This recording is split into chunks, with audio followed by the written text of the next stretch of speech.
안녕하세요. 오재현입니다. 개헌과 선거로 보는 1950년대 한국 정치사 제8강 마지막 강입니다.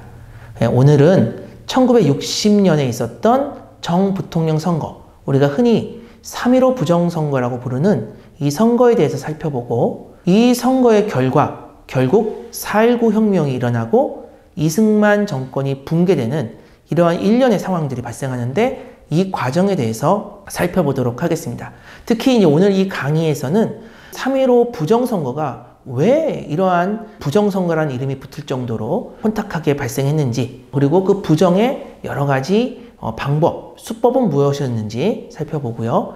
그리고 이승만 대통령이 결국 이 모든 어떤 과정 속에서 이제 대통령직에서 물러나게 되는데, 어떻게 해서 이승만 하야성명이 나오게 되었는가, 그 맥락에 대해서 정확히 좀 파악해 보려고 합니다.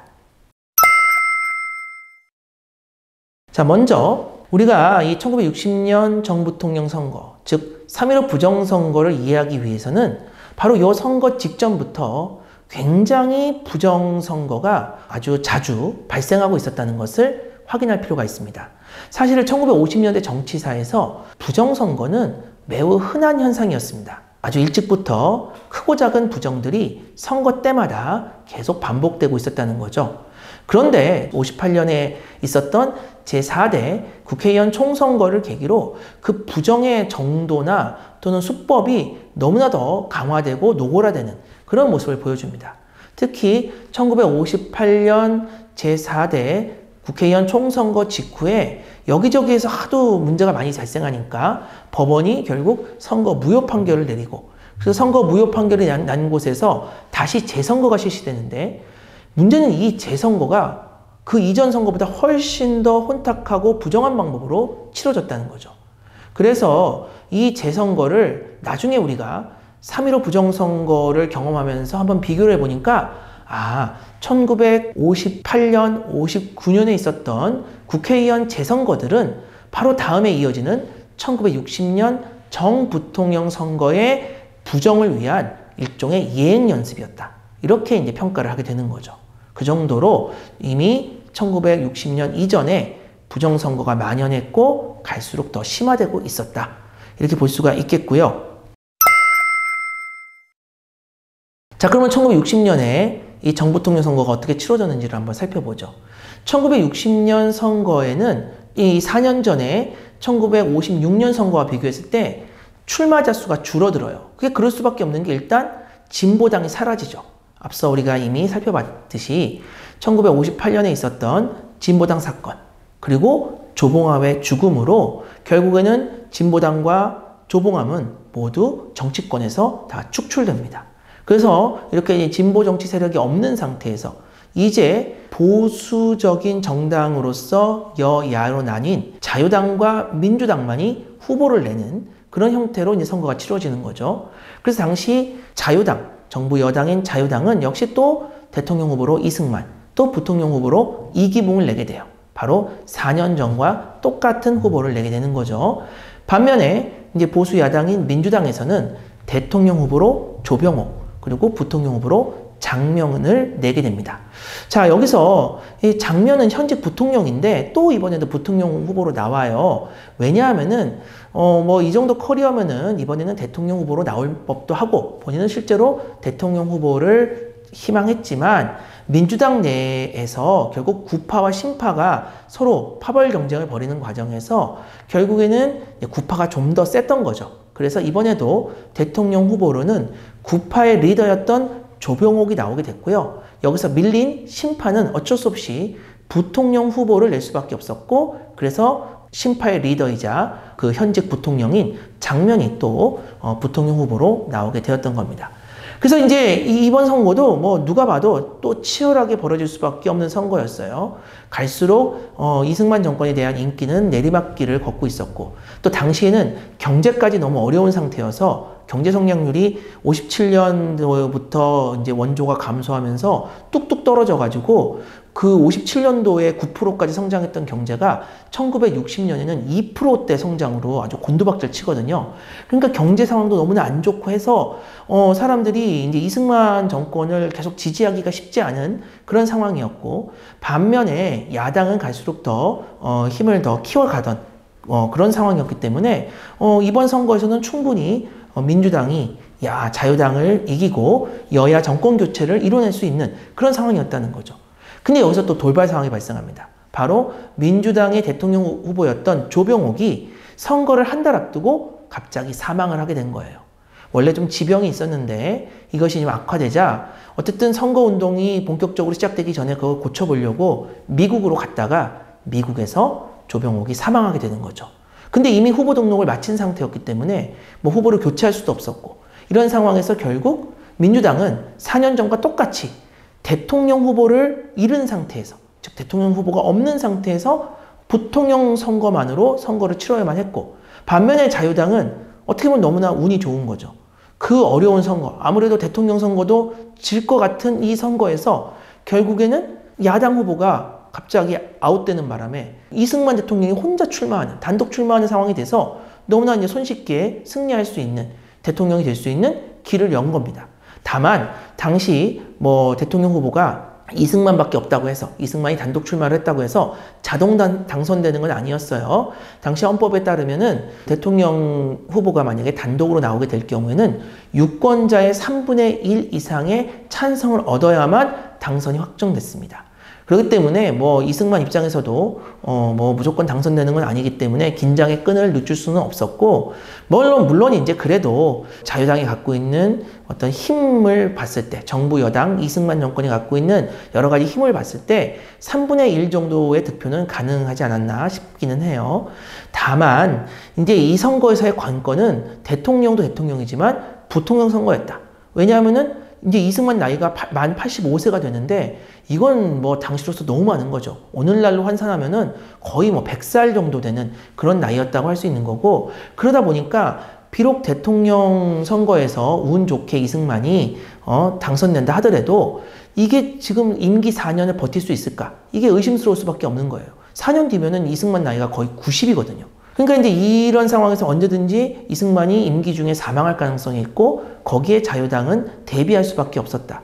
특히 4년 전에 이미 부통령 선거에서 졌기 때문에, 한번 져본 경험이 있기 때문에 이번 선거에서만큼은 반드시 부통령 선거에서 승리를 해야 되는데, 앞서 말씀드린 대로 승리 가능성은 더 낮아졌다는 거죠.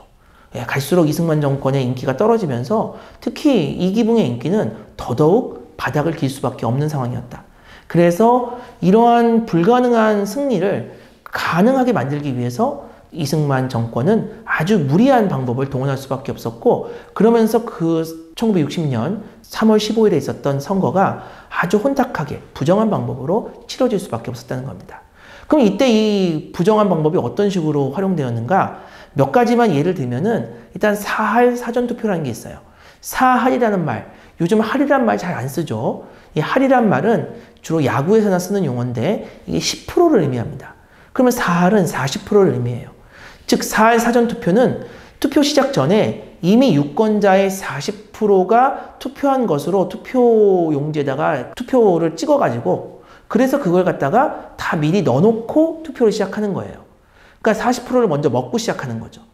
이게 어떻게 가능한가? 일단 유권자 명부를 조작하고요. 그 다음에 선거 전에 투표용지를 다 빼돌려가지고 그 투표용지에 대통령은 이승만, 부통령은 이기붕을 찍어가지고 미리 넣어놓는 그런 방법으로 가능했던 거예요. 그만큼 선거 전체 관리를 당시 선거관리위원회에서 했지만, 선거관리위원회가 정부 산하 기관이었기 때문에 뭐 정부가 뭐 하라는 대로 하는 거죠. 그러니까 이런 말도 안 되는 일들이 발생을 했던 거고요. 그러니까 뭐 시작도 하기 전에 이미 유권자의 40%의 득표를 했으니 이 선거는 하나만한 투표일 수밖에 없었던 것이고요.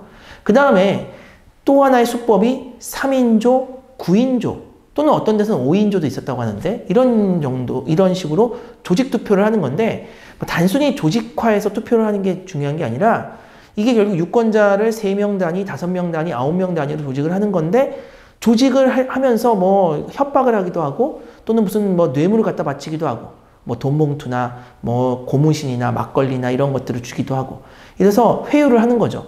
뭐 협박을 했든 회유를 했든 유권자를 조직한 다음에 그 조직된 유권자들로 하여금 때로 집단으로 조직적으로 투표장에 가게 해요. 그 다음에 투표장에 가서 그들이 투표를 할 때 결국에는 누군가 찍었을 거 아니에요? 그 찍은 사람을 서로 보여주게끔 합니다.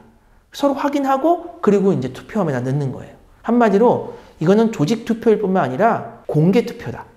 사실 우리 투표의 원칙 중에서는 비밀 투표라는 원칙이 있는데 그런 비밀 투표의 원칙을 완전히 부정하고 이제 서로 누구 찍었는지 확인하게끔 해서 그러니까 이게 왜냐면 조직화만 해가지고 찍게 하면은 나중에는 뭐 찍겠다고 말만 해놓고 가가지고는 딴 사람 찍을 수 있으니까 그걸 막기 위해서 공개 투표를 하게 만든 거죠.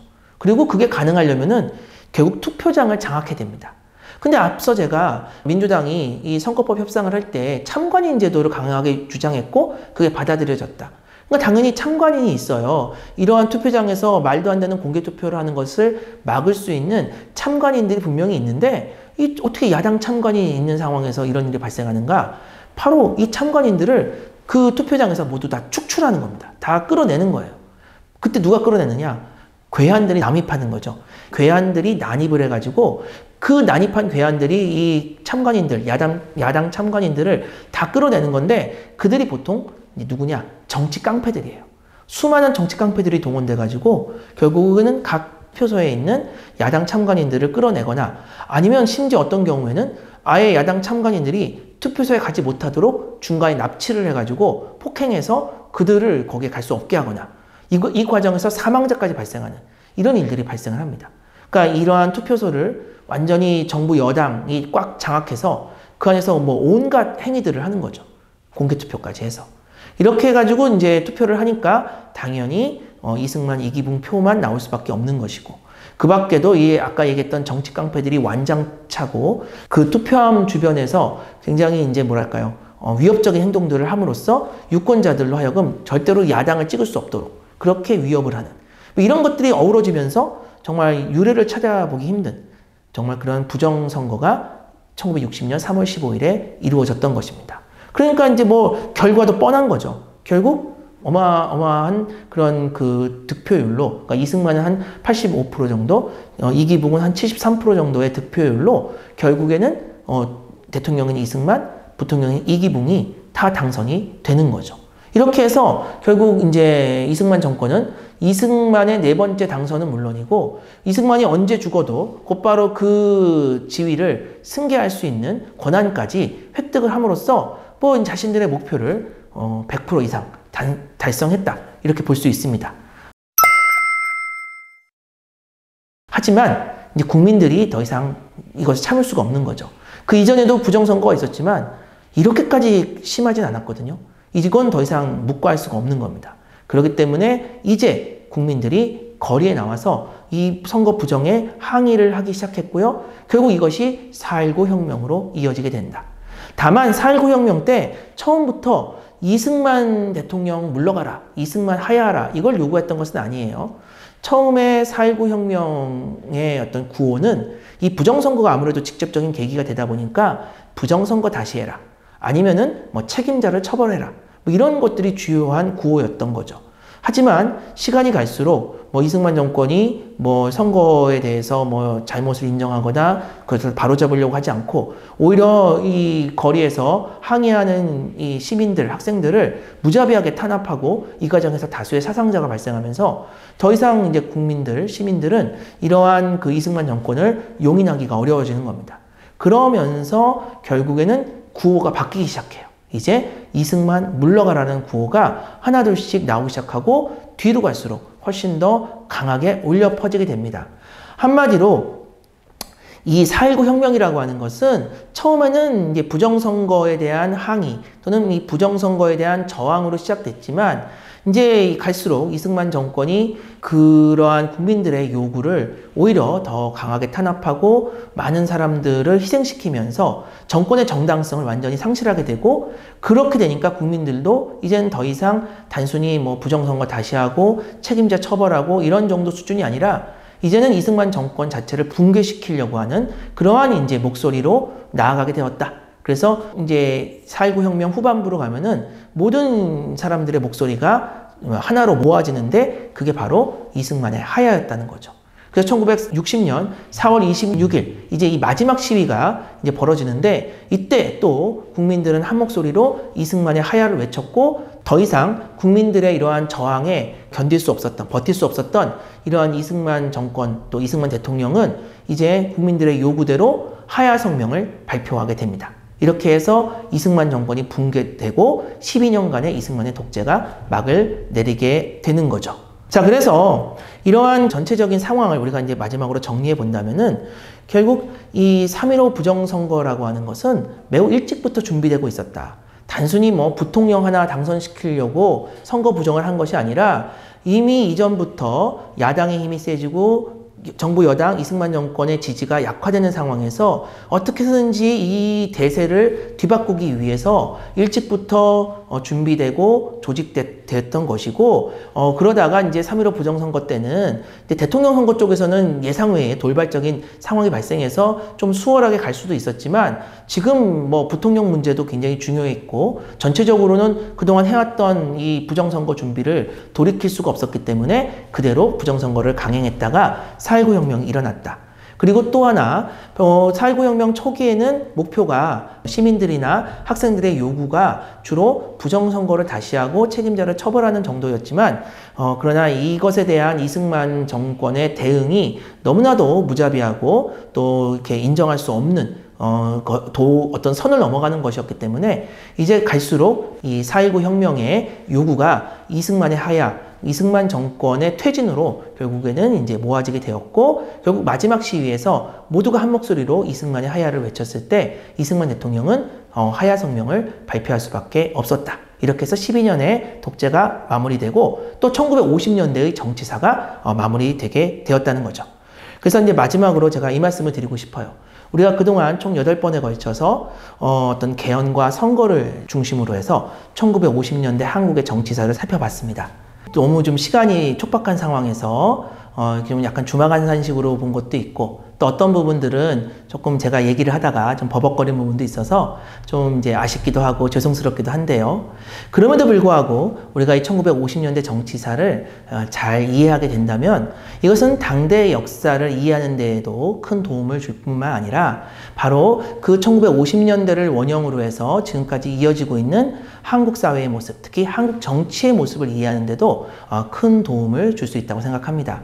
특히 요새 이승만 대통령을 둘러싼 여러 가지 평가들이 있는데 그 이승만 대통령에 대한 평가는 뭐 다양한 측면에서 이루어질 수 있을 것 같아요. 근데 이제 그러한 평가를 함에 있어서도 또 지금까지 우리가 살펴본 이 1950년대 한국 정치사라고 하는 것이 밑바탕에 깔려야 그 평가를 우리가 좀 제대로 할 수 있지 않을까. 그런 면에서 이 강의가 그러한 이승만 대통령에 대한 평가에 있어서도 조금이나마 도움이 되었으면 하는 그런 바람입니다. 그러면은 이 모든 강의를 이것으로 마치도록 하겠습니다. 예, 감사합니다.